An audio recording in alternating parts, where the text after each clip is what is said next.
We're taking a deeper look today at a plan to address homelessness in Knoxville. The city making some visible strides to ease the issue, opening up a day space for those experiencing homelessness back in December. Tonight, WATE 6 on Your Side investigates throughout the evening as reporter Elizabeth Kubel walks us through the many sides of this effort. Well, this afternoon, she joins us live with a look at why the day space was brought about in the first place. Elizabeth. Well, if you take this road here, Broadway, in and out of downtown, then you already know why. You already saw why. But if you didn't, let's show you some video here of what this I-40 underpass space used to look like a few months ago. The area just becoming unhealthy, unsafe, and unsecure. And that's why city leaders say they told me they needed to act. Crowds of people piled under the bridge, some staying in makeshift camps, a situation that seemed to grow worse at times.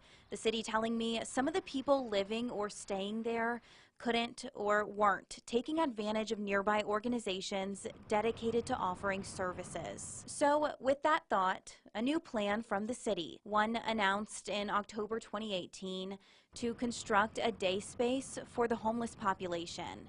City leaders then emptying out the space and putting up fencing, preparing for this, an offer to give people a place to be where they're safe, with security on site, with access to some basic amenities.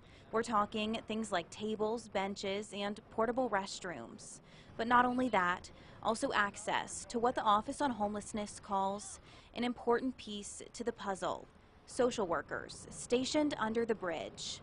And day one of the day space effort coming just a few months ago when it officially opened up in early December 2018. The overall goal of the day space is simply addressing a need in our community of having a place for people to simply be if they don't feel like there's somewhere else they can be. It's also to have a starting point where if they've hit that point where they don't feel like they can be anywhere else, they can be there, and then we can connect them again with social workers who are going to help them get out of there and into the resources they need to get to permanent housing. About 3 months later now, the big question: do homelessness leaders think that this day space is working? Do they think that it's successful? I'll have those answers coming up at 5. Until then, Bo and Lori, I'll send things back to you. All right, thank you so much, Elizabeth. Yeah, I can remember driving through there before they created that day space. It was scary to drive through there. It would get a little crowded through there, that is for sure. You were afraid you might hit someone who's crossing the street.